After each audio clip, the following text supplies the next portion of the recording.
Warga perumahan di Komplek Bumi Mukti Indah Ciracas, Kelurahan Serang, Kota Serang, Banten, dikejutkan dengan kebakaran salah satu rumah pada malam tadi. Iya, Cok, airnya juga kecil. Khawatir menyebar, warga pun berjibaku memadamkan api dengan peralatan seadanya. Diduga, kebakaran terjadi karena penghuni rumah mengisi daya baterai ponsel yang diletakkan di atas kasur yang kemudian memicu percikan api. Kemungkinan kayaknya dari colokan HP ya, karena itu kan langsung ke kasur ya, halus kencang gitu. Di dalam rumah ada penghuni apa gimana? Karena tadi sih tidak ada, Pak ya, karena memang yang punya rumah itu sedang berjualan di alun-alun, biasanya dia jualan jagung bakar. Kalau anaknya lagi main karena masih umur SD ya, di sekitaran musola. Kalau orang tuanya memang lagi berjualan, rumah dalam keadaan kosong. Selama 2 jam, api berhasil dipadamkan yang menghanguskan kamar depan dan ruang tengah. Masyarakat pun diimbau tidak mengisi daya ponsel di atas kasur, terutama saat tidur, sebab berpotensi menimbulkan kebakaran karena panas yang dihasilkan baterai saat pengisian. Dari Serang, Banten, Maisa Apriandi, iNews melaporkan.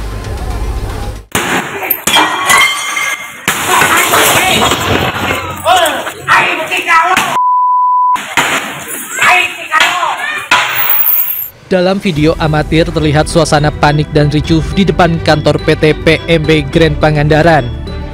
Sejumlah orang tak dikenal terlibat cekcok panas dengan seorang satpam, hingga akhirnya terjadi bentrokan fisik yang tak terbendung. Keributan terjadi pada Sabtu malam. Warga yang berada di sekitar lokasi menjadi panik dan berlari menyelamatkan diri. Bahkan sebagian warga terdengar berteriak histeris. Terdengar suara keras yang diduga merupakan lemparan batu atau benda tumpul ke arah kaca kantor. Akibatnya sebagian kaca depan pecah berantakan. 2 satpam berinisial AP dan AM yang mengalami luka di bagian kepala. Di Polres Pangandaran melalui Satreskrim telah melaksanakan olah TKP dan melakukan pemeriksaan saksi-saksi dan masih dalam pendalaman lebih lanjut. Akibat pengrusakan, kerugian material ditaksir mencapai puluhan juta rupiah. Polisi tengah mencari pelaku dan sedang melakukan penyelidikan mendalam. Dugaan sementara, pelaku melanggar pasal 170 KUHP tentang pengeroyokan dan pasal 406 KUHP tentang pengrusakan. Dari Pangandaran, Jawa Barat, Irfan Ramdiansyah, iNews melaporkan.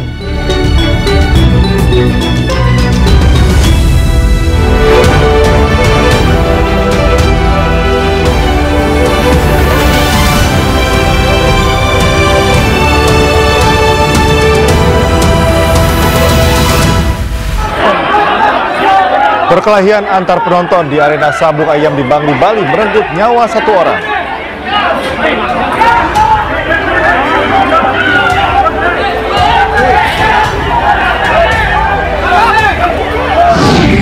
Nelayan Aceh Singkil akan melakukan sweeping terhadap nelayan Sumut yang menangkap ikan di perairan 4 Pulau Sengketa.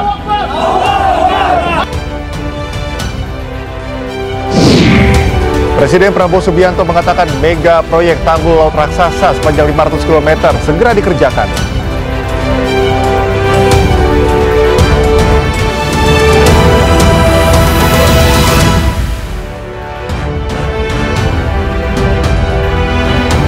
Halo, selamat pagi pemirsa. iNews Pagi kembali hadir melengkapi informasi Anda pagi hari ini. Selain 3 berita utama tadi, sejumlah informasi menarik lainnya juga telah kami siapkan untuk Anda. Bersama saya, Cika Mutazam, inilah iNews Pagi selengkapnya.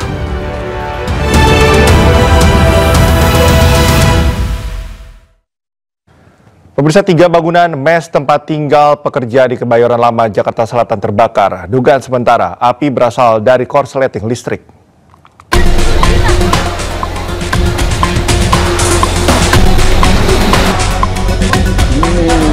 Kobaran api disertai asap tebal membumbung tinggi saat membakar 3 bangunan mes pekerja di Jalan Ciputat Raya, Pondok Pinang, Kebayoran Lama, Jakarta Selatan, Minggu sore. Besarnya api dengan cepat merambat ke bangunan sekitarnya. Petugas yang tiba di lokasi bahu-membahu bersama warga berusaha memadamkan api. Sebanyak 3 bangunan mes tempat tinggal hangus terbakar. Belum diketahui secara pasti penyebab kebakaran tersebut. Namun dugaan sementara api berasal dari korsleting listrik. Baru dugaan, kita belum pastikan, sementara dugaan korsleting listrik. Ada kesulitan apa dalam pemadaman tadi? Kesulitannya memang sumber air agak jauh, kita sampai unit pompa portable dan quick response ke Saikin, Kali Pesanggerahan. Jadi karena di awal tadi kita belum dapat akses, tapi alhamdulillah pas di pertengahan kita dapat akses dari kolam renang dan bisa dinyatakan aman. Api berhasil dipadamkan setelah petugas menerjunkan 19 unit dan 62 personil diterjunkan ke lokasi. Tidak ada korban luka maupun jiwa dalam peristiwa kebakaran ini. Di Jakarta, Helmi Saingbati melaporkan. Truk pengangkut mobil Ferrari terguling di Cengkareng, Jakarta Barat. Akibat kecelakaan tersebut atau mobil senilai belasan miliar rupiah ini mengalami kerusakan parah di sejumlah bagian.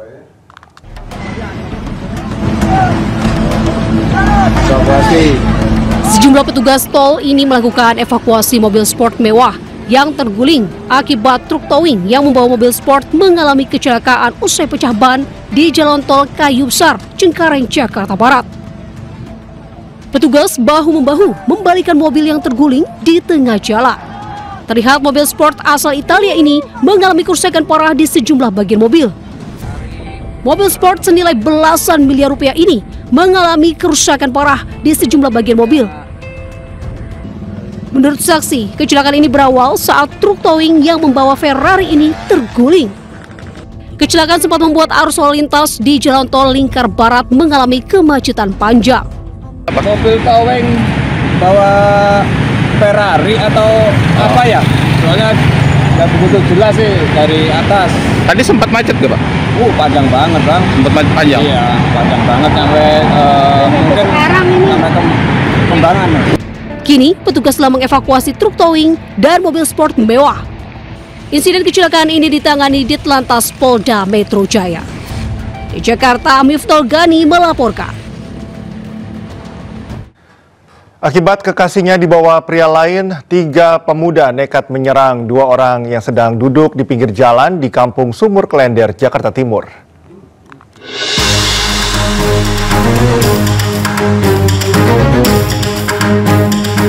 Dari rekaman kamera CCTV, terlihat 3 orang pelaku dengan menggunakan 1 sepeda motor langsung turun di tengah pemuda yang sedang nongkrong di pinggir jalan Kampung Sumur, Klender, Jakarta Timur pada Minggu dini hari tadi. Kemudian pelaku menyerang 1 orang dengan menggunakan senjata tajam hingga mengalami luka di bagian tangan dan dada. Penyerangan diduga karena salah satu pelaku tidak terima kekasihnya dibawa oleh korban. 2 dari pelaku berhasil ditangkap warga setelah melakukan penyerangan. Ada peristiwa penyerangan dari 3 orang yang di wilayah kami yang sedang duduk, tapi sepertinya sudah ada janjian ke orang yang menggunakan tajam berupa celurit hingga luka di leher dan di tangan. Kasus ini informasi yang kami dapat adalah berangkat dari permasalahan wanita. Korban yang mengalami luka langsung dibawa ke rumah sakit, sementara 2 pelaku dan 1 bilah celurit dibawa ke Polsek Duren Sawit untuk diperiksa lebih lanjut.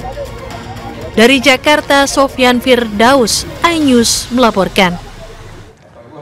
Gubernur Jawa Barat Deddy Mulyadi mengecam aksi Casmari, Kepala Desa Karangsari, Kecamatan Weru, Kabupaten Cirebon, bagi-bagi uang atau nyawer di klub malam. Selain mempertanyakan sumber uang yang digunakan, Deddy Mulyadi juga meminta Inspektorat segera memeriksa Casmari.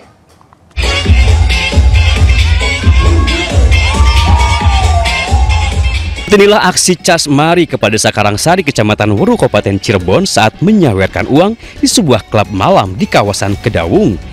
Sambil asik berjoget, Casmari terlihat mengeluarkan sejumlah uang dari dalam dompet, kemudian dilemparkan ke arah pengunjung. Dalam sekejap, video ini pun viral di media sosial. Warganet menilai aksi Casmari bagi-bagi uang di klub malam tidaklah pantas. Warganet juga mempertanyakan sumber dana yang ia gunakan.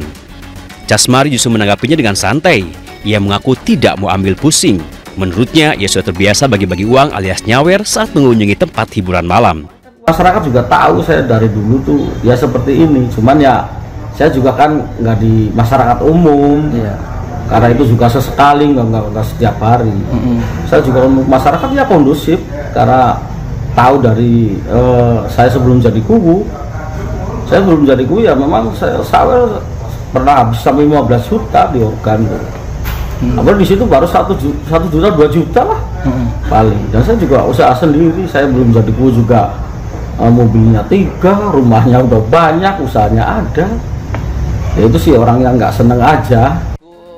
Pasca videonya viral, Gubernur Jawa Barat Deddy Mulyadi angkat suara. Pejabat yang akrab sapa KDM itu menegaskan aksi Casmari tidak memberikan contoh yang baik dan melanggar kode etik. Menurut KDM, sebagai kepala desa, Casmari seharusnya menjaga etika dan perilaku. KDM juga meminta inspektorat untuk segera memeriksa Casmari untuk menyelidiki sumber dana yang digunakan. Ada kuwu di Cirebon nyawer di diskotik katanya. Kalau diskotik di sisi kota Saeutik mungkin ya menimbulkan kehebohan, dan menurut saya sih memang sebaiknya tidak dilakukan. Dan saya sudah meminta kepada Kepala Inspektorat, Kepala Badan Pemberdayaan Masyarakat Desa Kabupaten Cirebon untuk melakukan pemeriksaan. Yang pertama dari sisi etik, yang kedua dari sisi penggunaan uangnya, uang yang dipakai nyawernya uang apa coba. Dan kalau Inspektorat dan Badan Pemberdayaan Masyarakat Desa tidak melakukan itu, maka kami akan menunda bantuan keuangan gubernur untuk desa di Cirebon. Sementara itu, Dinas Pemberdayaan Masyarakat dan Desa telah memanggil Casmari untuk dimintai keterangan. Pemerintah akan menyiapkan sanksi tegas sesuai aturan yang berlaku jika yang bersangkutan mengulangi perbuatan yang sama di kemudian hari. Tim Liputan iNews melaporkan. Pemprov Jawa Barat memiliki tunggakan utang ke BPJS sebesar 300 miliar rupiah. Menurut Gubernur Deddy Mulyadi, utang tersebut merupakan utang kabupaten kota yang belum terbayarkan gubernur sebelumnya.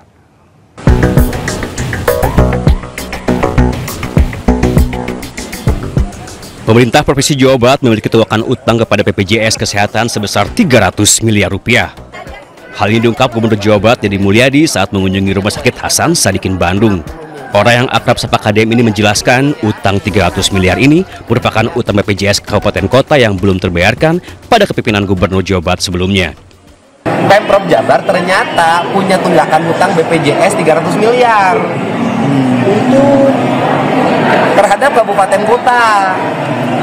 Nah, itu terjadi tahun anggaran sebelum saya pimpin. Makanya tadi saya komplain ke teman-teman Bapeda, Kepala Dinas Kesehatan, kenapa sih dulu ketika kita punya uang fiskal yang sangat cukup lebih banyak hibah dibanding bayar kewajiban pemerintah BPJS. Kan ini rawan kalau kabupatennya tidak bayar, itu bisa stop pelayanannya. Nah, ini yang akan segera saya ambil keputusan. Kan itu kewajiban yang harus dibayar. Deddy Mulyadi juga menjelaskan jika tunggakan BPJS tidak segera dibayarkan, maka akan berpengaruh pada pelayanan BPJS kepada masyarakat.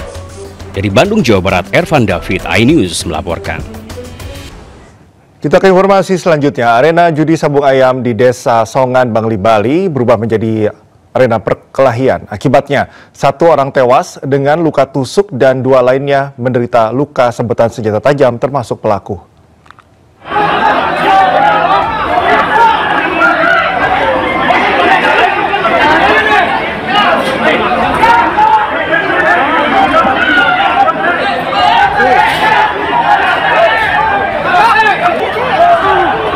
Perkelahian brutal terjadi di sebuah arena sabung ayam di Banjartabu, Kecamatan Kintamani, Kabupaten Bangli, Bali. 2 orang yang berada di tengah arena adu ayam saling serang dengan menggunakan senjata tajam.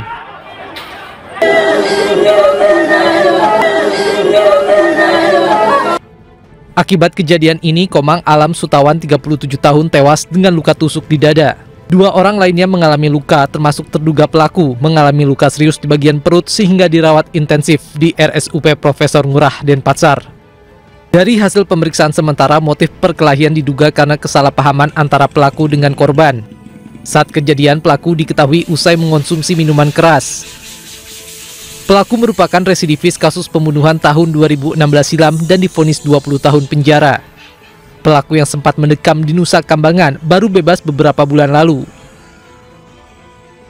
1 meninggal dunia atas nama Komang Alam, sedangkan terduga pelaku Jero Mangkuluas. Itu bermotifkan kesalahpahaman. Ya, di samping itu terkait dengan dipengaruhi minuman. Polisi tengah memeriksa belasan saksi dan sudah melakukan olah TKP untuk mengungkap motif dan kronologis kasus. Mengacung-acungkan senjata tajam, sejumlah gangster dihajar massa di wilayah wisata Prigen, Kabupaten Pasuruan, Jawa Timur.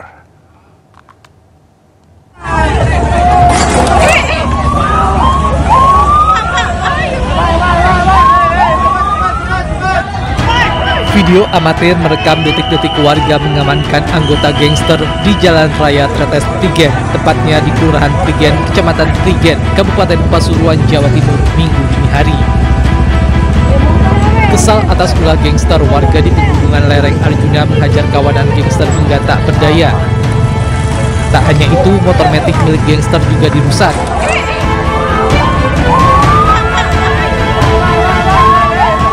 Beruntung polisi segera datang dan mengevakuasi mereka ke Mapolsek Prigen. Menurut warga setempat, aksi itu dilakukan sebagai bentuk emosi warga karena maraknya aktivitas kelompok gangster yang meresahkan belakangan ini. Sekitar 60 orang berkumpul dan melakukan penyisiran terhadap orang-orang yang dicurigai terlibat dalam kelompok gangster tersebut. Warga berhasil mengamankan 6 remaja yang diduga tergabung dalam kelompok gangster. Tahu Pak, dia itu gini loh, ayo gitu sampai senjata, jadi kayak anak-anak yang jaga-jaga itu kayaknya terpancing atau gimana, aku ini kurang tahu gitu loh. Ya karena orang itu bawa senjata gitu. Dari arah mana itu? Dari sana. Dari arah Tretes? Iya, dari arah Tretes, nggak sampai Tretes Pak, di situ kan sudah dijaga di Prigen. Oh, jadi antisipasi warga gitu? Iya.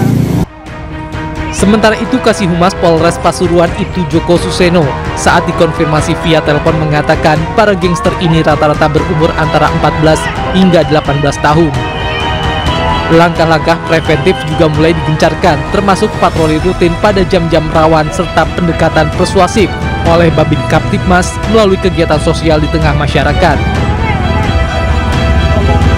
Dari Pasuruan, Jawa Timur, Jaka Samudra, iNews melaporkan. Pemirsa, polisi menangkap pembunuh seorang nelayan di Muara Angke, Jakarta Utara. Pelaku ternyata teman dekat korban yang sakit hati kekasihnya berselingkuh dengan korban.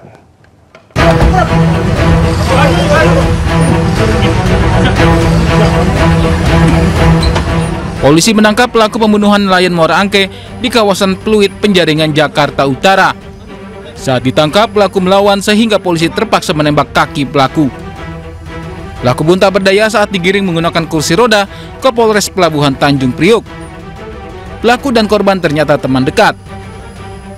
Berdasarkan keterangan polisi, pelaku pernah terlibat kasus kriminal lainnya, yakni kepemilikan senjata api hingga pengeroyokan.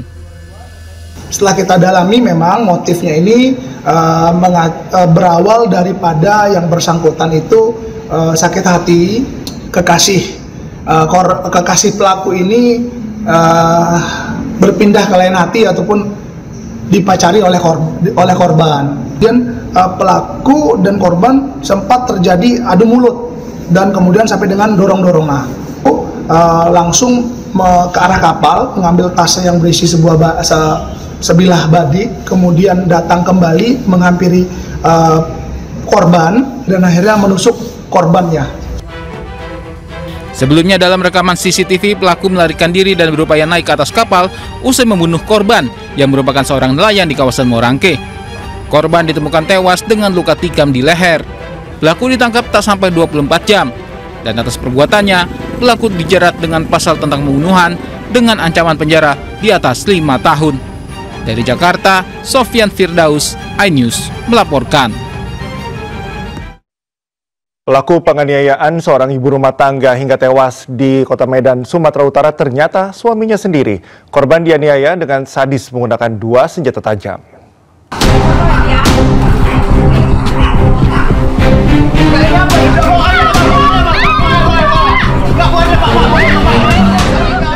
Seorang pria pelaku penganiayaan istrinya di Medan area Kota Medan ditangkap polisi. Pelaku menganiaya korban secara sadis, korban tewas dengan 24 luka. Pelaku dan korban sebelum terjadi penganiayaan sempat cekcok. Korban diduga menjalin hubungan asmara dengan pria lain. Pelaku mengaku cemburu sehingga mengambil 2 senjata tajam untuk menganiaya. Pelaku juga menganiaya salah satu saksi yang tinggal di rumah. Menjumpai, kemudian marah, melakukan penusukan sehingga salah satu saksi ini terkena tusukan kebetulan di lengan bahu sebelah kiri. Untuk adik korban tadi dan beberapa saksi yang lainnya di luar tadi segera meminta bantuan kepada warga sekitar. Warga sekitar akhirnya ketika pintu sudah bisa dibuka dan korban bisa didekap, bisa sedikit dilumpuhkan, warga ini masuk semua. 2 senjata tajam diamankan polisi, tersangka terancam 7 tahun penjara. Dari Medan, Sumatera Utara, Ahmad Ridwan Nasution melaporkan. Seorang pria paruh baya yang membunuh balita dan jasadnya diletakkan di depan masjid di Singkawang telah ditangkap. Kepada polisi, pelaku mengaku membunuh bayi berusia 1 tahun tersebut karena sakit hati kepada pengasuhnya.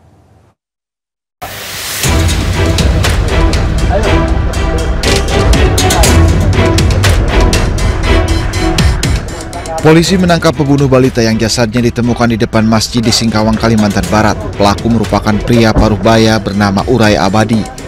Polisi menangkap pelaku di kawasan Pasar Hongkong, Jalan Puji Utomo, Kalimantan Barat. Kepada polisi, pelaku membantah membunuh balita bernama Rafa Fauzan. Pelaku mengklaim hanya membekap mulut korban dengan tangan. Pelaku membunuh korban sendirian. Menurut polisi, pelaku membunuh korban karena sakit hati atas perkataan pengasuh korban. Maksud dia dengan hilangnya anak ini, anak yang diasuh oleh pengasuh ini, maka si orang tua si orang tua dari korban ini akan menyalahkan pengasuhnya. Nah, namun itu bisa dibantahkan. Nah, akhirnya memang tidak ada keterlibatan sama sekali dari pengasuh dan keluarganya. Balita Rafa Fauzan ditemukan tewas di depan pintu samping Masjid Husnul Khotimah Jalan Veteran Kelurahan Roban pada Jumat 13 Juni 2025. Rafa dikabarkan hilang dari pengawasan di rumah pengasuhnya Risa di Gang Kapas, Kecamatan Singkawang Tengah pada 10 Juni 2025. Korban akhirnya ditemukan dengan kondisi tewas dan kini telah dimakamkan. Dari Singkawang, Kalimantan Barat, Rizky Kurnia, iNews melaporkan. Berharap bisa hidup kembali, seorang suami membiarkan jasad istrinya hingga 5 hari di dalam rumah di Jember, Jawa Timur.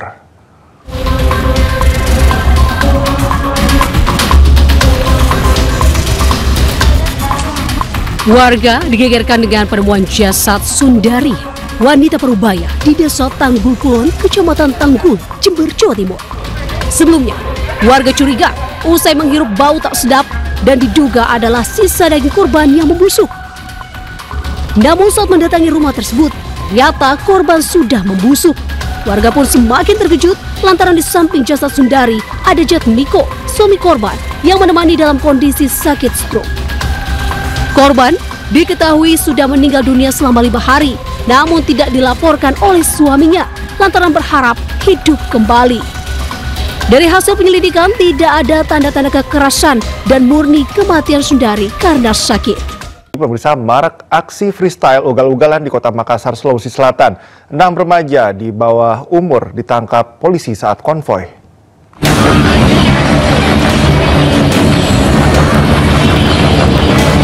Sebuah video konvoy remaja bersepeda motor yang viral di media sosial memicu respon cepat dari pihak kepolisian.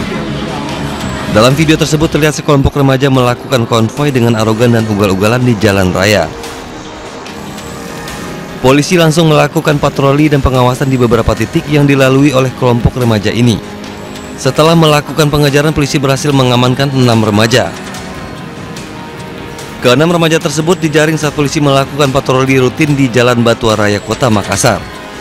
Para remaja ini mengendarai kendaraan secara ugal-ugalan, lalu tidak menggunakan helm dan juga kelengkapan berkendara tidak sesuai standar berlalu lintas. Dari hasil pemeriksaan diketahui para remaja ini kerap membuat konten-konten di media sosial dengan membuat aksi freestyle motor di jalanan yang membahayakan dan meresahkan masyarakat. Dan saat ini kami setelah mengamankan 3 kendaraan roda 2 yang mana ada sekitar 6 adik-adik kita yang mengemudi.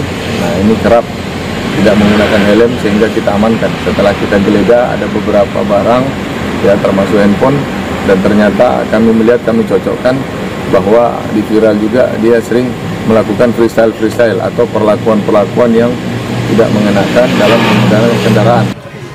Untuk proses hukum lebih lanjut, ke-6 remaja beserta 3 motor yang dijaring langsung diserahkan ke Satuan Lalu Lintas Polrestabes Makassar untuk ditindaklanjuti.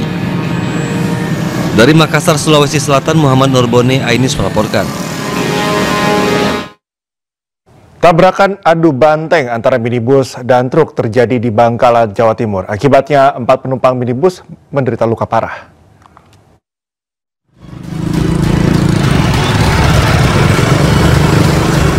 Sebuah mobil jenis minibus mengalami rusak berat setelah menabrak truk bermuatan pasir dari arah berlawanan.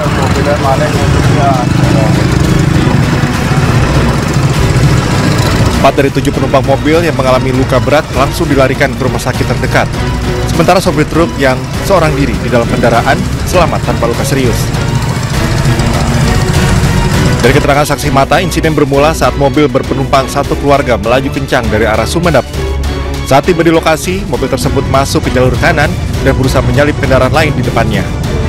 Namun pada waktu bersamaan dari arah berlawanan juga melaju truk hingga tabrakan adu banteng tak terhindarkan. Usai berhasil mengevakuasi para korban, petugas kepolisian kemudian mengevakuasi kedua kendaraan yang terlibat laka lantas ke kantor unit Gakum Satlantas Polres Bangkalan. Mobil isi 7 penumpang untuk yang Honda Stream yang mengalami luka 4. Yang truk isi? Yang truk pengemudi sendiri. Kemacetan panjang sempat terjadi akibat kecelakaan. Hal ini karena posisi kedua kendaraan sama-sama melintang di tengah badan jalan sebelum akhirnya berhasil dievakuasi petugas. Dari Bangkalan, Jawa Timur, Taufik Syahrawi, iNews melaporkan. Sesosok jasad korban tawuran antar geng ditemukan warga di pinggiran sungai di Jalan Ngablak, Kota Semarang, Jawa Tengah.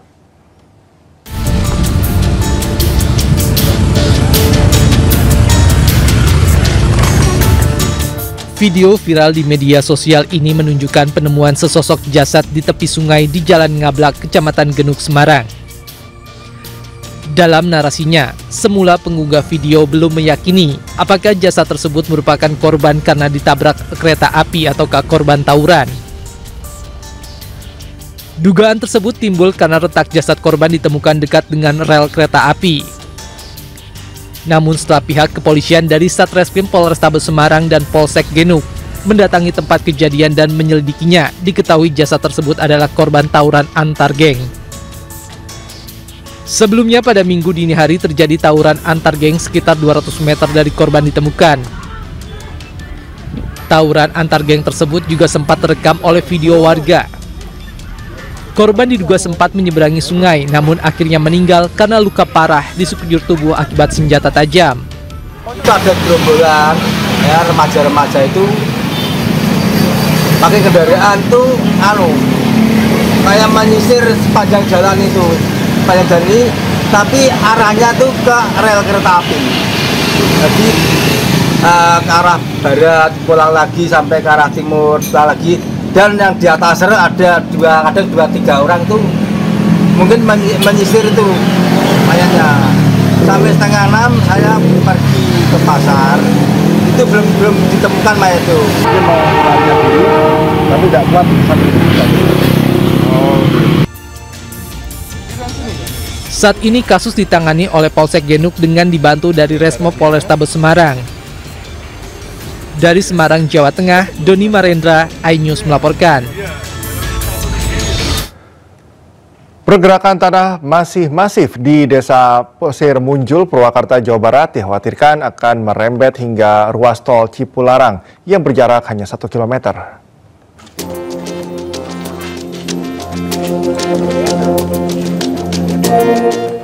Pengamatan dan pengawasan terus dilakukan petugas BPBD dan tim gabungan di lokasi pergerakan tanah di Kampung Cigintung dan Sukamulya, Desa Pasir Munjul, Kecamatan Sukatani, Purwakarta, Jawa Barat.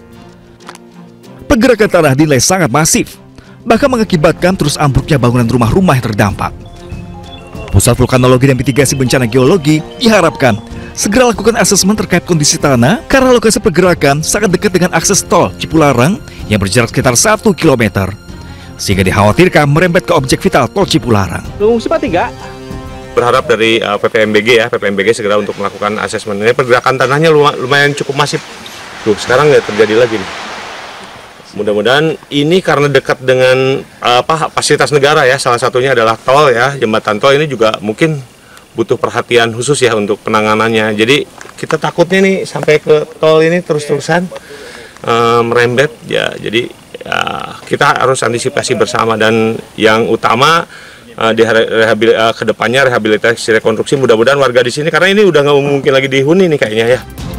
Sementara itu, sebanyak 206 warga terdampak pergeseran tanah harus meninggalkan rumah mereka yang rusak. Dari Purwakarta, Jawa Barat, Irwan Ayus melaporkan. Pemirsa, tidak hanya perumahan warga, imbas dari pergerakan tanah di Kabupaten Purwakarta, Jawa Barat, puluhan makam keluarga terpaksa dipindahkan. Warga kesulitan mencari makam karena tanah sudah bergeser sejauh 30 meter. Secara bahu-membahu, warga membantu proses pemindahan makam-makam keluarga yang berada di tanah masing-masing di Kampung Cigintung, Desa Pasir Mujo, Kecamatan Sukatani, Purwakarta. Warga menggali makam untuk mengambil sisa jasad, kemudian dipindahkan ke lokasi lain yang aman dari pergerakan tanah. Bahkan sebagian warga kesulitan mencari area pemakaman karena tanah sudah bergeser sejauh 30 meter dari titik awal dimakamkan. Sejak pada Sabtu kemarin, sudah 26 makam dipindahkan dan rencananya puluhan makam lain kembali akan dievakuasi.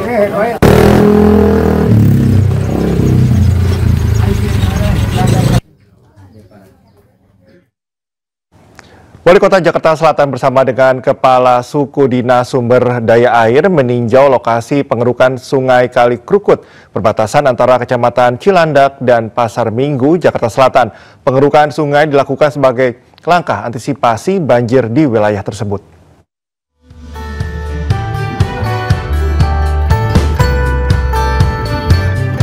Sebanyak 700 personel dan 3 buah eskavator dikerahkan guna melakukan pembersihan dan pengerukan sungai di sepanjang Kali Krukut, perbatasan antara wilayah Kecamatan Cilandak dan Pasar Minggu, Jakarta Selatan.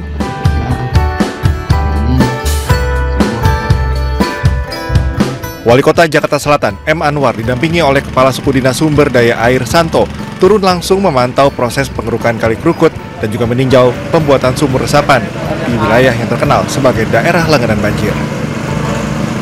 Untuk hari ini kita dari segmen TB Simatupang sampai dengan kolong tol Antasari. Pak, untuk alat berat yang dikerahkan Pak, itu termasuk dampaknya Pak? Untuk armada yang kita kerahkan, baik kalau ekskavator di sini ada 3 unit ya, sedangkan dump truck ada 10 unit, plus untuk mobilisasi tutup untuk pekerjaan sumber daya vertikal itu ada 1 unit ekskavator juga. Warga menilai pengerukan Kali Krukut serta pembuatan sumur resapan dalam akan mengurangi titik rawan banjir di wilayah Kecamatan Cilandak. Melalui upaya ini, seluruh pihak yang terlibat dan juga masyarakat berharap wilayahnya terbebas dari banjir. Dari Jakarta, Muharlin, Rizky Solehudin, iNews melaporkan. Presiden Prabowo Subianto bertolak ke Singapura, lakukan kunjungan kenegaraan bertemu Presiden Tharman Shanmugaratnam. Informasi selengkapnya kami hadirkan usai jeda. Tetaplah di iNews Pagi.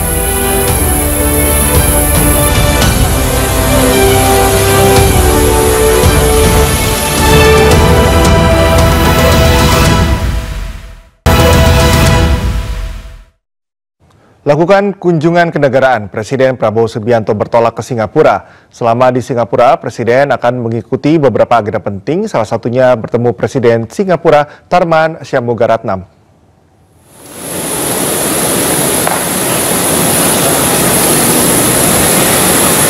Berangkat dari Pangkalan TNI Angkatan Udara Halim Perdana Kusuma, Presiden Prabowo dilepas oleh Wapres Gibran Rakabuming Raka, Wakil Ketua DPR Sufmi Dasko Ahmad, Mensesnek Prasetyo Hadi, serta Menteri SDM Bahlil Lahadalia.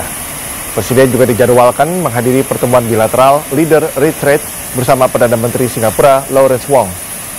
Kunjungan ini menjadi momentum strategis untuk memperkuat kemitraan Indonesia dan Singapura di berbagai sektor.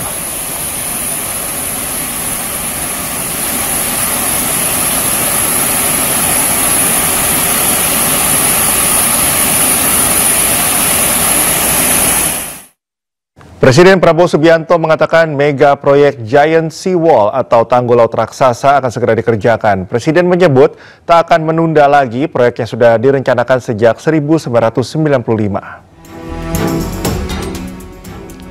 Prabowo menyebut tanggul laut akan dibangun dengan panjang 500 km dari Banten hingga ke Jawa Timur.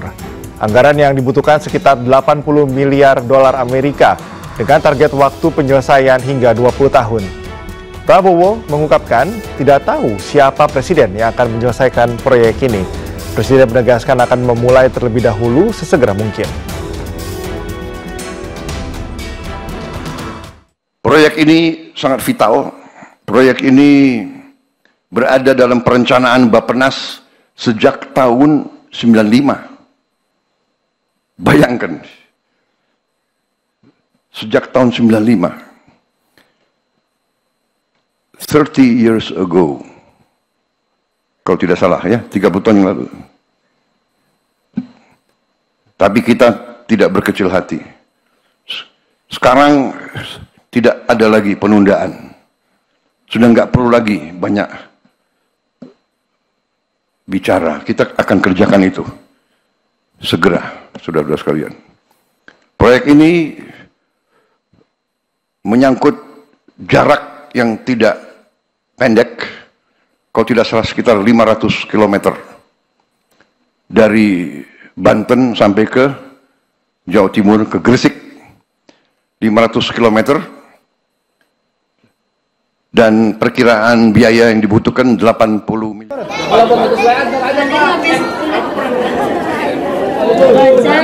Di sisi lain, Gubernur Jakarta Pramono Anung mengatakan pihaknya akan berkonsentrasi terhadap jatah Pemprov Jakarta dalam membangun Giant Sea Wall, yakni 19 km yang sebelumnya 12 km.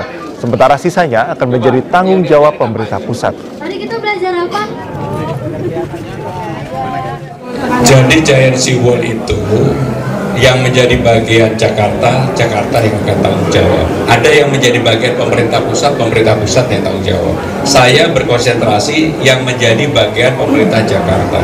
Yang awalnya 12 kilo, sekarang ditambah menjadi 12, tambah 7 menjadi 19 kilo. Itulah yang menjadi tanggung jawab saya, tanggung jawab pemerintah Jakarta. Sehingga dengan demikian, perencanaan untuk pembiayaannya tentunya kami berkonsentrasi terhadap hal itu. Di luar itu menjadi tanggung jawab. Kegaduhan yang timbul pasca ditetapkannya 4 Pulau Aceh ke Sumatera Utara melalui surat keputusan Mendagri masih terus bergulir. Nelayan Aceh Singkil akan melakukan sweeping terhadap nelayan Sumatera Utara yang menangkap ikan di perairan 4 pulau. Itu laut tradisi Tanban.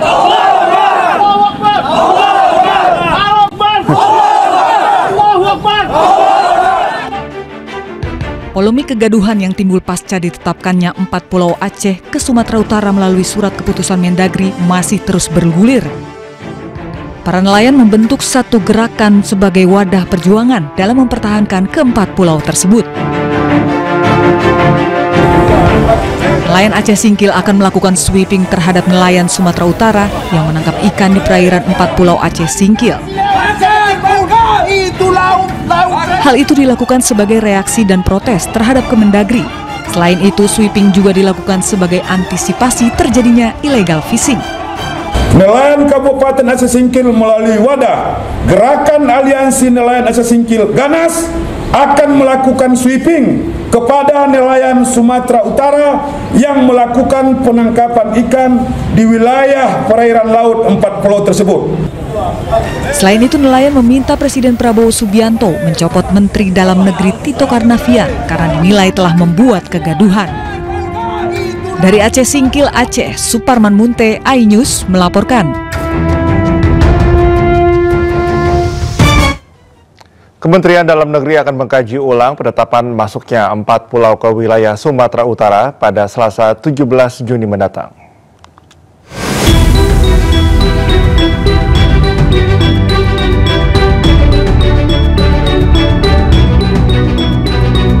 Kementerian Dalam Negeri akan menggelar rapat untuk membahas status 4 pulau yang tengah diperebutkan oleh Aceh dan Sumatera Utara.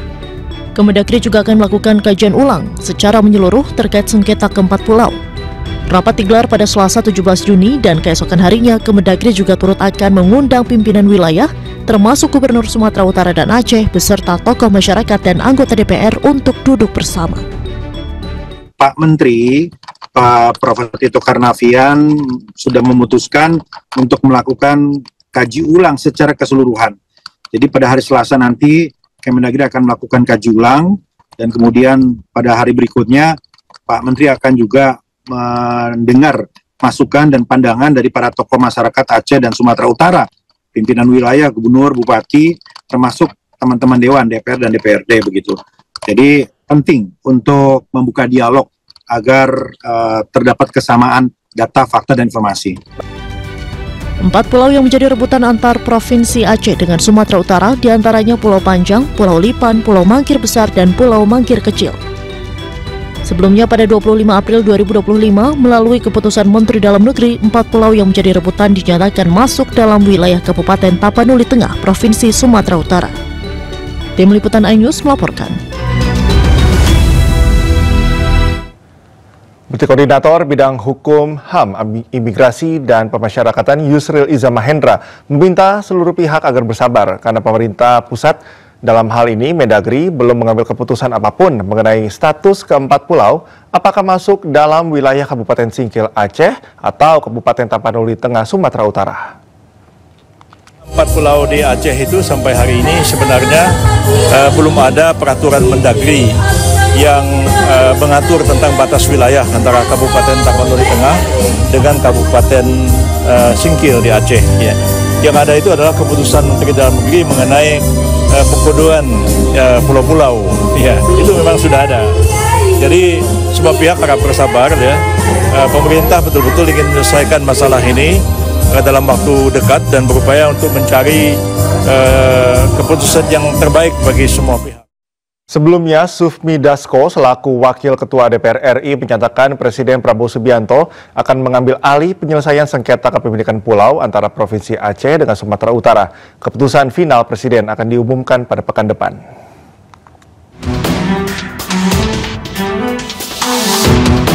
DPR RI menyebut Presiden Prabowo Subianto akan menangani langsung sengketa kepemilikan pulau antara Provinsi Aceh dengan Sumatera Utara. Menurut Wakil Ketua DPR Sufmi Dasko Ahmad, Presiden akan mengambil kendali penuh dalam menyelesaikan sengketa. Keputusan final Presiden akan diumumkan pekan depan. Adapun 4 pulau yang menjadi rebutan antara Provinsi Aceh dengan Sumatera Utara, yakni Pulau Panjang, Pulau Lipan, Pulau Mangkir Besar, dan Pulau Mangkir Kecil. Gubernur Aceh Muzakir Manaf menyebut akan tetap mempertahankan keempat pulau. Ia mengeklaim memiliki bukti kuat bahwa keempat pulau masuk dalam kewenangan daerahnya. Hak kita, kewajiban kita, wajib kita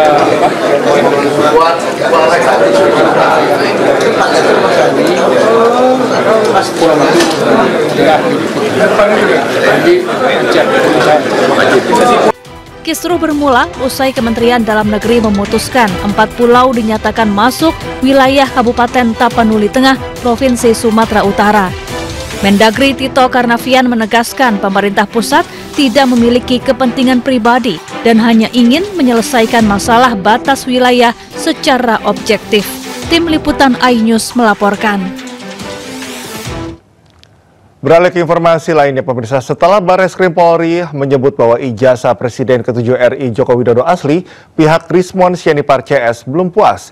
Rismon menelusuri wilayah Kabupaten Sleman untuk menemui Kasmujo yang disebut-sebut sebagai dosen pembimbing akademik Joko Widodo. Mau tampil, Pak? Enggak ya. Dipandu ternyata ini, ya, tapi nggak tahu diterima nggak kita ya. Setelah Bareskrim Polri menyebut bahwa ijazah Presiden ke-7 Republik Indonesia Joko Widodo asli, pihak Rismon Sianipar CS belum puas. Rismon Sianipar nekat mendatangi rumah Kasmujo di Pogung Kidul, Kabupaten Sleman, Yogyakarta, meski hal tersebut melanggar aturan. Bahkan Rismon merekam aktivitas perjalanannya dan mengunggahnya di YouTube channel miliknya. Kenalkan Pak, saya Rismon Sianipar Pak. Sementara di dalam video terlihat Kasmujo enggan menemui Rismon CS dan hanya menyapa dari balik pintu rumahnya. Iya Pak, bentar Pak ya. Kenalkan Pak, saya Rismon Sianipar Pak. Rismon Sianipar Pak. Oh iya Pak, sehat-sehat Pak ya. Bapak, bisa kami bertamu sebentar Pak? Tidak bisa. Oh, karena tidak nanti semua urusan tidak boleh di rumah, tidak harus di fakultas atau di ya. Oh, jadi enggak bertanya-tanya biasa-biasa saja Pak? Enggak bisa. Tidak oh. Di dalam video, Kasmujo menyebut bahwa dirinya bukanlah dosen pembimbing skripsi dan akademik Joko Widodo. Kan Pak, yang tahun 2017 kan Bapak tampil di TV bersama Pak Jokowi. Bapak kan di situ Pak Jokowi mengatakan Pak Jokowi bolak-balik bimbingan skripsi. Bapak itu kan yang salah. Iya Pak. Salah itu. Iya Pak, bentar lah Pak. Biar ini untuk negara Pak. Saya baru 3B sudah bisa bimbing. Bapak saat itu berarti bukan pembimbing skripsi. Jelas bukan. Bukan pembimbing akademik. Bukan. Pembimbing akademik pun bukan, Pak. Oh, bentar lah Pak. Maaf. Pak Kasmujo ada di dalam, sempat saya wawancarai. Tim Liputan iNews melaporkan. Selain ingin bertemu langsung dengan Kasmujo, ahli digital forensik Rismon Sianipar mengatakan rakyat perlu mengetahui mengenai riwayat pendidikan Presiden ke-7 Joko Widodo. Sementara pengacara Jokowi mengatakan pihaknya telah menyerahkan cukup bukti terkait riwayat pendidikan Presiden ke-7 RI Joko Widodo ke penyidik Bareskrim Polri. Tetapi perlu kita ingat bahwa Pak Joko Widodo itu adalah presiden kita 10 tahun. Rakyat seharusnya punya hak untuk mengetahui identitas lengkapnya terkait dengan proses akademik dari presiden yang telah mereka pilih. Tidak ada penjelasan sama sekali proses akademik Pak Joko Widodo mulai dari sarjana muda sampai menjadi sarjana penuh. Karena kita punya banyak informasi bahwa ketika Anda mendaftar sarjana muda untuk mencapai sarjana di tahun 1978 sampai 1980 di UGM, ia harus memiliki juga sarjana dengan bergelar DSC, sarjana muda. Baru selanjutnya ada saringan IPK. Jika IPK-nya tidak rendah, maka dia bisa melanjutkan ke gelar sarjana penuh. Ini juga tidak dijelaskan juga kepada publik, baik oleh Pak Joko Widodo maupun UGM. Jadi, ya rakyat berhak tahu tentang siapa presidennya, siapa mantan presidennya, karena mereka telah memilih. Dan Pak Jokowi pada tahun 2014 dan 2019 itu kan meminta rakyat untuk memilihnya.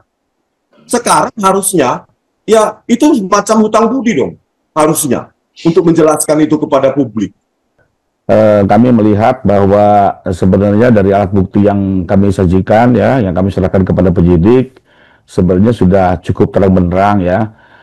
Namun demikian, sepertinya penyidik masih bersikap hati-hati untuk juga terus melengkapi. Kami hargai itu, namun tapi bagaimanapun juga perlu ada waktu, ya, bagaimana ini bisa diselesaikan secara tuntas, ya, terlebih dengan semakin gaduhnya di media, karena saya pikir perkara ini akan lebih baik disidangkan dalam forum yang jelas, ya, dibanding di media ini hanya sekedar isu-isu yang melebar ke sana sini tanpa ada kepastian juga, gitu ya, termasuk bagi teman-teman yang sedang mencari juga data-data tambahan, ya, semuanya sajikan saja di persidangan. Ya, di sebuah forum yang fair, terbuka, ya, bisa disaksikan media, dan ada kepastian. Karena yang penting itu, hukum itu akan memberi kepastian, ya, bukan kepuasan, ya. Karena kalau untuk memuaskan, wah, repot sekali. Semua merasa ingin dipuaskan juga repot. Jadi sisi ini ada dua sisi, ya. Pihak kami yang melaporkan, juga pihak yang, berpotensi menjadi terlapor. Jadi menurut kami adalah proses hukum yang akan menjawab ini semua. Kuasa hukum Presiden ke-7 RI Joko Widodo mendesak Polda Metro Jaya segera menaikkan status kasus tudingan ijazah palsu milik Jokowi ke tahap penyidikan. Kuasa hukum juga meminta seluruh pihak menghentikan fitnah dan pencemaran nama baik kepada kliennya. Sesuatu yang kami yakini semakin terbukti kebenarannya. Ya. Seperti kita saksikan bersama, semua upaya hukum, proses hukum sudah dijalankan, tadi diterangkan oleh rekan Yakub, nyatanya tetap ditolak. Bahkan terakhir-terakhir ini semakin terlihat bahwa kegiatan mereka ini bukan lagi bersifat mencari kebenaran atau kegiatan akademis, karena banyak statement yang sangat terlihat bahwa ini sudah berbau politis. Di antaranya sebagai seorang peneliti melemparkan kalimat-kalimat ingin mengasingkan Pak Jokowi, ingin menusukambangkan Pak Jokowi agar tidak bisa berinteraksi dengan pejabat-pejabat lainnya. Itu videonya semua kami pegang. Ada lagi mengklaim diri sebagai peneliti, lalu mulai mempersoalkan di luar topik sosial media Pak Wapres, sampai ingin ikut bergabung memaksulkan. Sehingga apa yang kami duga-duga yang lalu akhirnya terbukti. Ibarat pepatah, secepat apapun kebohongan berlari, waktu yang akan menentukan kebenaran akan terkuat. Dan sekarang itu semua semakin terbukti, ya, dan kita saksikan bersama. Karena kita melihat kondisinya sudah seperti ini, jadi apa yang dilakukan mereka ini bukan untuk mencari kebenaran, apa yang disebut dengan kegiatan akademis juga tidak bisa dibuktikan kebenarannya, dan kita melihat ini sudah mulai membuat gaduh, mengganggu stabilitas politik. Karena itu kami sebagai kuasa hukum Pak Jokowi dalam kesempatan ini juga meminta pihak Polda Metro Jaya untuk tegas mengambil sikap menuntaskan penyelidikan yang sudah kami laporkan 2 bulan yang lalu, agar diputuskan apakah ini layak untuk naik ke penyidikan atau dihentikan. Karena kami pun sebagai pelapor memiliki hak untuk meminta proses hukum ini dituntaskan sebagaimana mestinya, dan kami yakini dari seluruh alat bukti yang sudah dihimpun, baik bukti-bukti surat, saksi-saksi, termasuk keterangan ahli, termasuk bukti petunjuk, dalam pendapat kami, laporan kami di Polda Metro Jaya layak untuk dinaikkan ke tahap penyidikan.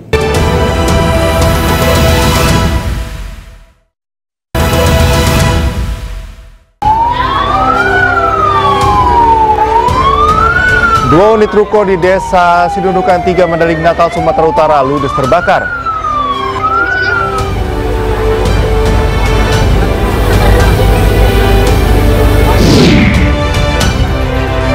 Serangan rudal dari Iran menghancurkan kota-kota di Israel. Akibat serangan tersebut, 6 orang dilaporkan tewas dan 54 lainnya terluka.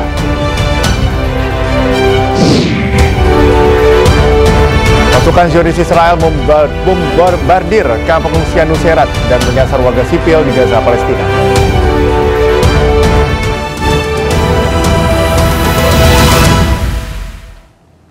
Kita ke informasi lain, pemirsa. Demonstran anti monarki berunjuk rasa di luar Istana Buckingham saat Raja Charles merayakan ulang tahun.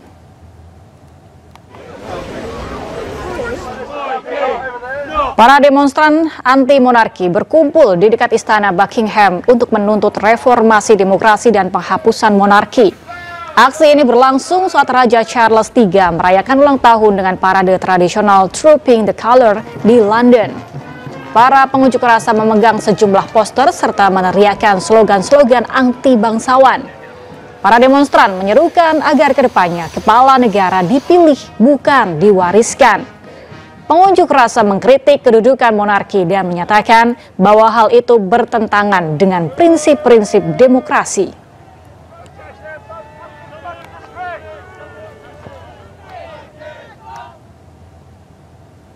Bentrokan pecah di Los Angeles saat polisi anti huru-hara bergerak melawan demonstran yang menolak penggerebekan oleh imigrasi dan penegakan bea cukai atau ICE.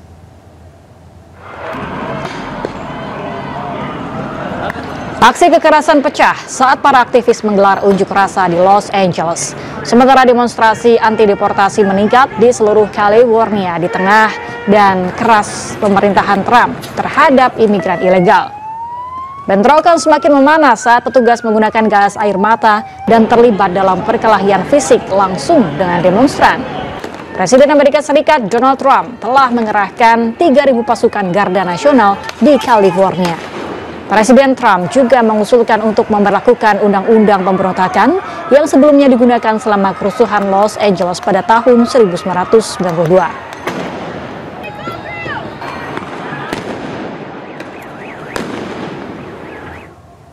Pemirsa, serangan rudal dari Iran menghancurkan kota-kota di Israel. Akibat serangan tersebut, 6 orang dilaporkan tewas dan 54 orang terluka.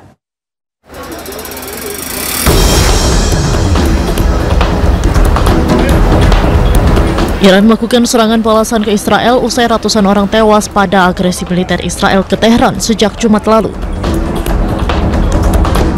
Akibat serangan balasan dari Iran ke Israel, 6 orang dilaporkan tewas dan 54 orang terluka. 5 dari korban tewas ditemukan di Tamra, sebuah kota Arab dekat Haifa, sementara 1 korban tewas ditemukan di Bat Yam, tepat di selatan Tel Aviv.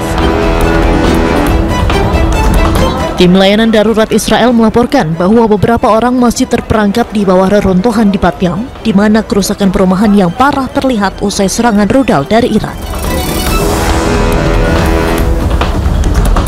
Sejumlah infrastruktur, gedung, perumahan hingga kendaraan dilaporkan mengalami kerusakan berat. Alat berat atau ekskavator juga turut dikerahkan untuk membersihkan puing-puing maupun mengevakuasi warga yang masih tertimpa reruntuhan. Serangan ini diketahui merupakan lanjutan gelombang gempuran rudal balistik tanpa henti dari Iran, yakni 6 gelombang serangan dalam waktu kurang dari 3 hari.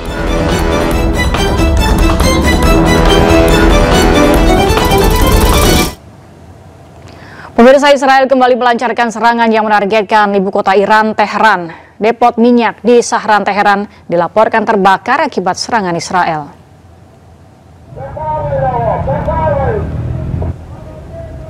Ledakan keras terdengar di bagian barat kota dengan gumpalan asap yang membumbung tinggi di langit kota Teheran. Kebakaran tersebut terjadi pasca serangan Israel terhadap depot penyimpanan minyak di dekat ibu kota. Meski demikian, otoritas Iran menyampaikan volume bahan bakar di tangki yang menjadi sasaran tidak banyak dan situasi sepenuhnya masih terkendali. Sebagaimana diketahui saat ini, Iran dan Israel masih terlibat aksi saling balas serangan rudal.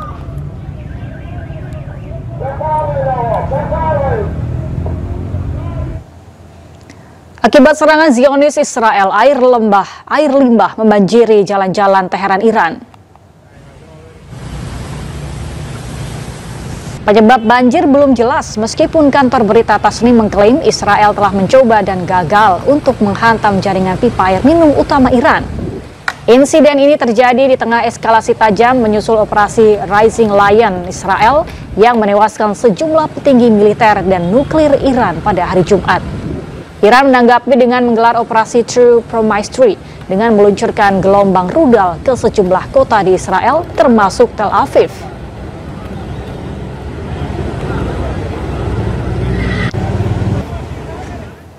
Meski tengah berperang dengan Iran, Zionis Israel tetap membombardir Gaza dengan roket-roket buatan Amerika Serikat.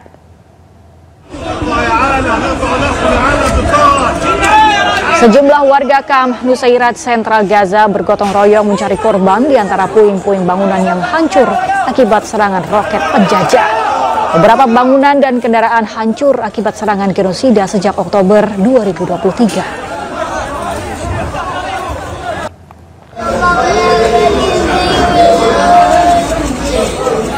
Sementara itu, sejumlah anak di Gaza menjadi korban kebiadaban Zionis Israel. Tidak hanya terluka, mereka juga mengalami trauma yang mendalam. Selain itu, banyak di antara mereka yang kehilangan orang tua dan saudaranya.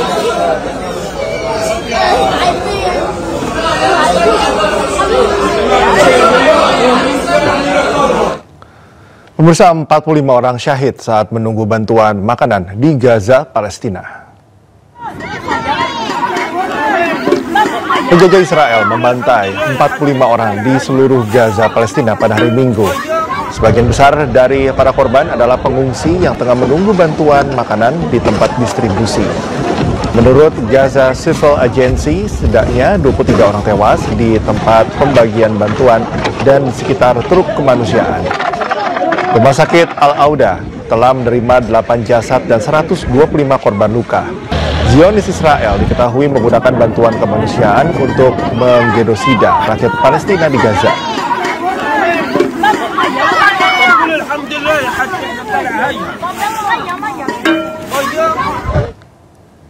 Aksi demo bela Palestina berlangsung di sejumlah negara seperti di Paris, Prancis, dan London, Inggris. Mereka mendesak dihentikan serangan Israel ke Gaza dan juga Iran.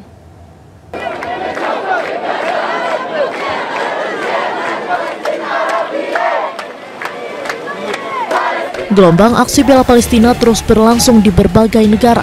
Ratusan demonstran berkumpul di Place de la République di Paris Jumat waktu setempat.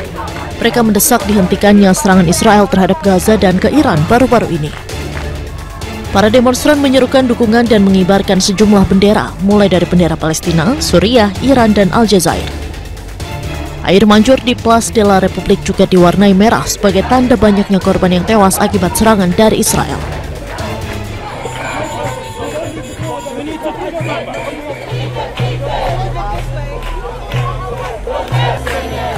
Sementara itu di London, Inggris, gelombang protes yang sama juga dilakukan. Puluhan demonstran berkumpul di depan kedutaan besar Israel di London.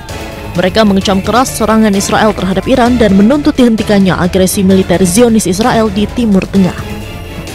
Sejumlah demonstran terlihat membawa poster dan mengibarkan bendera Iran dan Palestina.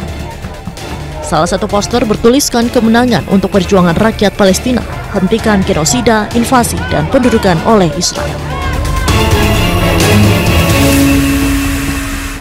Ratusan ribu orang berbaris di Den Haag menuntut aksi nyata pemerintah Belanda terhadap Israel. Diperkirakan 150.000 pengunjuk rasa berpakaian merah turun ke jalan di Den Haag pada hari Sabtu. Para demonstran membentuk garis merah sebagai simbol dukungan untuk warga Gaza, Palestina. Mereka menuntut pemerintah Belanda memutuskan semua hubungan dengan Israel atas genosida yang sedang berlangsung di Gaza. Aksi unjuk rasa ini diorganisir oleh koalisi kelompok masyarakat sipil, termasuk Amnesty International, Doctors Without Borders, Save the Children, dan Oxfam. Aksi ini merupakan protes terbesar yang pernah terjadi di Belanda dalam 2 dekade terakhir.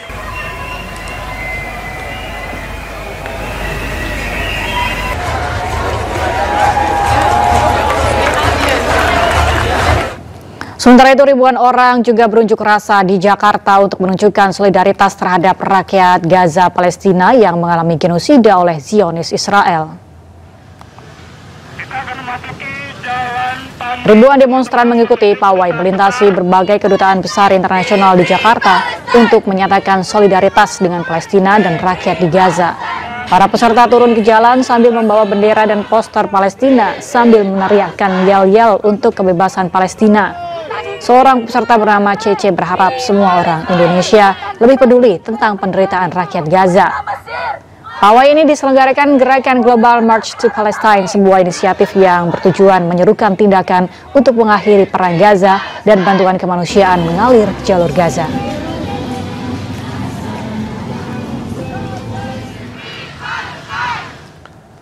Sebelas orang jemaah haji Debarkasi Surabaya dibawa ke Poliklinik Asrama Haji Sukolilo setelah terdeteksi mengalami penurunan kesehatan setibanya dari Tanah Suci. Informasi selengkapnya akan kami hadirkan usai jeda, tetaplah bersama kami di Anyus Pagi.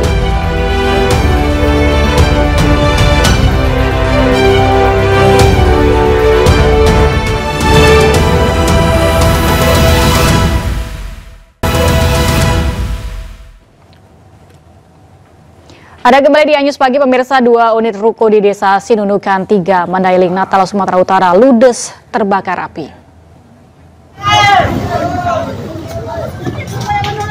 Sejumlah warga berupaya memadamkan api dengan menggunakan peralatan sederhana. Petugas pemadam kebakaran yang datang beberapa saat kemudian berusaha memadamkan api. Belum diketahui pasti penyebab kebakaran, namun diduga akibat hubungan pendek arus listrik. Ada korban jiwa dalam musibah kebakaran ini, kerugian ditaksir mencapai ratusan juta rupiah.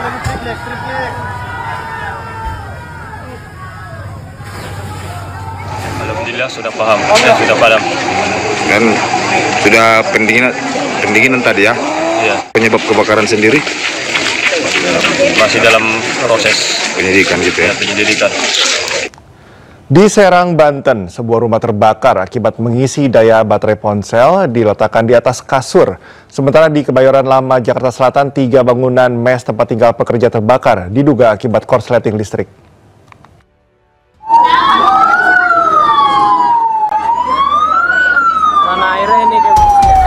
Warga perumahan di Komplek Bumi Mukti Indah Ciracas, Kelurahan Serang, Kota Serang, Banten, dikejutkan dengan kebakaran salah satu rumah pada malam tadi. Iya, Cok, airnya juga kecil. Khawatir menyebar, warga pun berjibaku memadamkan api dengan peralatan seadanya. Diduga, kebakaran terjadi karena penghuni rumah mengisi daya baterai ponsel yang diletakkan di atas kasur yang kemudian memicu percikan api. Kemungkinan kayaknya dari colokan HP ya. Karena itu kan langsung ke kasur ya. Halus kencang. Di dalam rumah ada penghuni apa gimana? Karena tadi sih tidak ada, Pak ya. Karena memang yang punya rumah itu sedang berjualan di alun-alun. Biasanya dia jualan jagung bakar. Kalau anaknya lagi main karena masih umur SD ya. Di sekitaran musola. Kalau orang tuanya memang lagi berjualan, rumah dalam keadaan kosong. Selama 2 jam, api berhasil dipadamkan yang menghanguskan kamar depan dan ruang tengah. Masyarakat pun diimbau tidak mengisi daya ponsel di atas kasur, terutama saat tidur. Sebab berpotensi menimbulkan kebakaran karena panas yang dihasilkan baterai saat pengisian. Dari Serang, Banten, Maisa Apriandi, iNews melaporkan.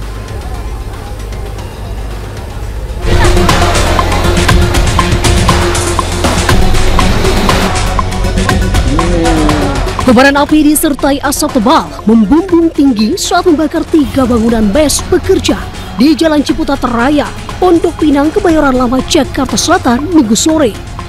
Besarnya api dengan cepat merambat ke bangunan sekitarnya. Petugas yang tiba di lokasi bahu-membahu bersama warga berusaha memadamkan api. Sebanyak 3 bangunan mes tempat tinggal hangus terbakar. Belum diketahui secara pasti penyebab kebakaran tersebut. Namun dugaan sementara api berasal dari korsleting listrik. Baru dugaan, kita belum pastikan. Sementara dugaan korsleting listrik. Ada kesulitan apa dalam pemadaman tadi? Kesulitannya memang sumber air agak jauh. Kita sampai unit pompa portable dan quick response ke Saikin, Kali Pesanggerahan. Jadi karena di awal tadi kita belum dapat akses. Tapi alhamdulillah pas di pertengahan kita dapat akses dari kolam renang dan bisa dinyatakan aman. Api berhasil dipadamkan setelah petugas menerjunkan 19 unit dan 62 personil diterjunkan ke lokasi. Tidak ada korban luka maupun jiwa dalam peristiwa kebakaran ini. Di Jakarta, Helmi Saingbati melaporkan.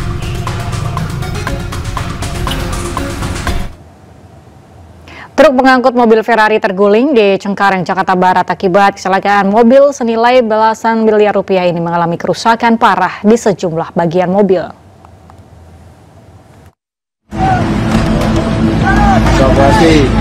Sejumlah petugas tol ini melakukan evakuasi mobil sport mewah yang terguling akibat truk towing yang membawa mobil sport mengalami kecelakaan usai pecah ban di Jalan Tol Kayu Besar, Cengkareng, Jakarta Barat.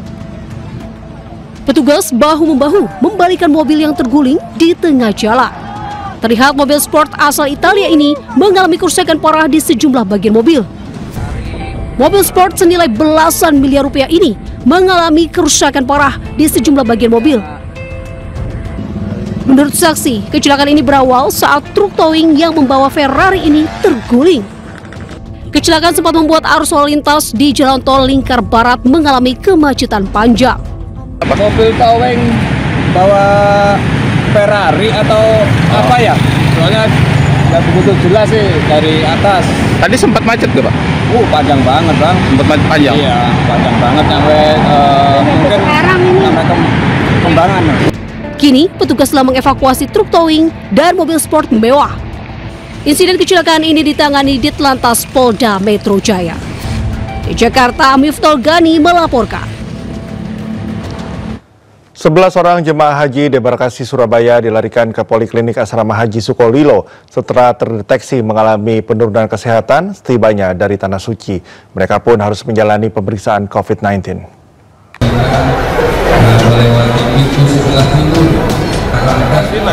Sistem pemantauan kesehatan di Asrama Haji Sukolilo Surabaya mendeteksi 11 orang jemaah haji dari berbagai wilayah di Jawa Timur dari 5 kloter memiliki suhu tubuh tinggi sepulangnya dari Tanah Suci. Kondisi ini terpantau melalui proses identifikasi kesehatan atau screening menggunakan metode pemeriksaan COVID-19 yang dilakukan Balai Besar Kekarantinaan Kesehatan BBKK Surabaya. Temuan dilanjutkan Bidang Kesehatan PPIH Debarkasi Surabaya kepada Dinas Kesehatan Kabupaten dan Kota masing-masing jemaah.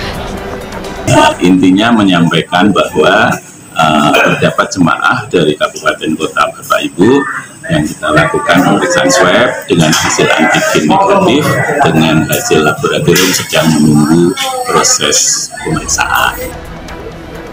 Metode pemeriksaan COVID-19 diantaranya apabila suhu tinggi lebih dari 38,5 derajat Celcius dan saluran pernapasan yang bermasalah akan dilakukan swab antigen COVID serta dilanjutkan pemeriksaan PCR. Pengetatan pemeriksaan kesehatan ini terpaksa dilakukan menyusul merebaknya kembali virus COVID-19. Dari Surabaya, Jawa Timur, Yuda Prawira, iNews melaporkan. Di tengah hamparan Tanah Suci Madinah terdapat surga kecil yang ditumbuhi hamparan pohon kurma ajwa. Kurma istimewa yang menjadi favorit Nabi kini dibudidayakan dengan sistem pertanian ramah lingkungan.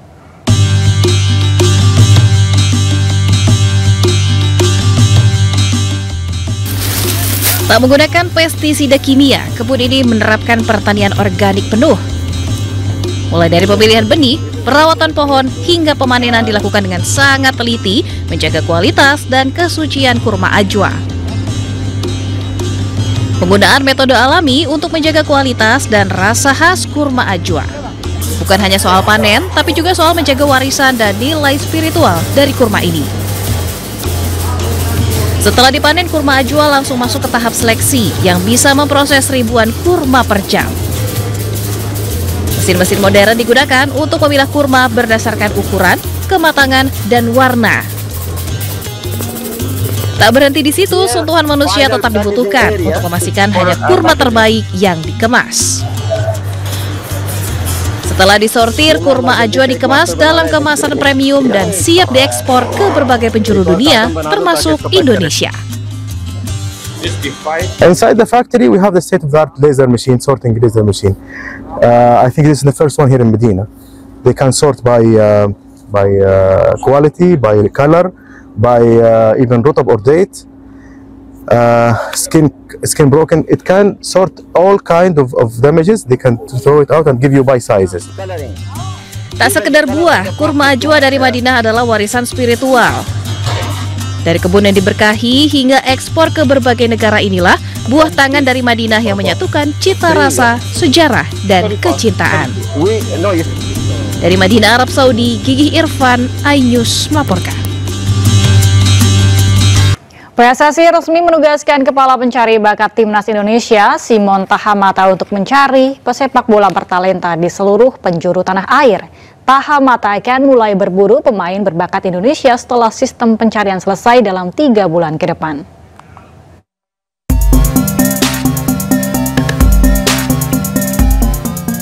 PSSI resmi menugaskan Simon Tahamata sebagai Kepala Pencari Bakat untuk Timnas Sepak Bola Indonesia. Simon akan bekerja dengan Badan Tim Nasional untuk mencari pesepak bola muda berbakat dari seluruh penjuru negeri di tanah air. Jadi 3 bulan ke depan kita pastikan scouting system kita jalan. Nah, Simon, saya tugaskan cari 2 anak muda untuk jadi tim scouting Simon. Dalam pencariannya, legenda Ajax Amsterdam ini memastikan akan mencari pemain yang bertalenta lebih di sepak bola. Pelatih 68 tahun berdarah Maluku ini menyebut pemain yang akan dicarinya diantaranya pemain yang memiliki teknik dan mental pemenang. I want to select players who can use his both feet, technically very good, mentally have to be a winner. Everything what a professional player needs, I want to give it to him because I was also look at me, I'm still the smallest. Saya tinggal kecil buat sama melawan orang-orang yang tinggi-tinggi, masalah satu kecil tuh, saya mesti pakai sengaja layang. Simon pun diminta membuat sistem pencarian pemain yang ditargetkan bisa berjalan dalam 3 bulan ke depan. Simon akan mulai menjalankan tugasnya memburu pemain untuk U17, U20, U23 hingga timnas senior yang juga akan bekerja sama dengan tim kepelatihan dari Patrick Kluivert.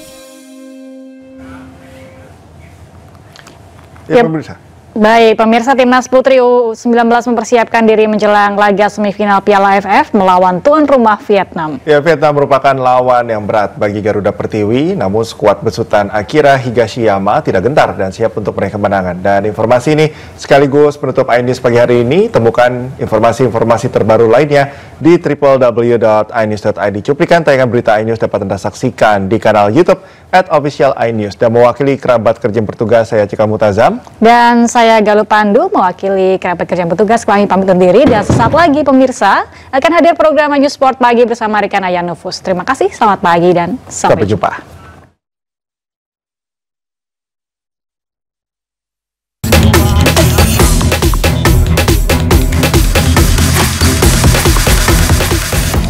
Tim Putri Indonesia U19 mempersiapkan diri menjelang laga semifinal Piala AFF melawan tuan rumah Vietnam. Indonesia sendiri lolos ke semifinal, usai finish sebagai runner-up grup B. Laga melawan Vietnam akan menjadi ujian bagi Sydney Hopper dan kawan-kawan. Mengingat Vietnam tampil impresif dengan menyapu bersih semua laga di grup A. Selain itu, faktor teknis lainnya juga menjadi kendala bagi Timnas Putri U19 untuk bisa tampil maksimal. Vietnam is one of the biggest and strong team in Asia, but so we have to show our best tomorrow, and then we ready to fight against Vietnam. I would say if we play football with a great field, we will show our best. So we have a very good player, and now we improve a lot as a team. So again, if we can play football with a great field, we will win. Thank you. Tantangan berat lainnya yang dihadapi Indonesia adalah Vietnam, tim langganan final Piala AFF Wanita U19 3 edisi beruntun meski berakhir sebagai runner-up. Catatan ini tentunya akan menjadi modal penting bagi Timnas Putri U19 agar bisa meraih kemenangan dalam laga semifinal yang digelar Senin sore waktu setempat.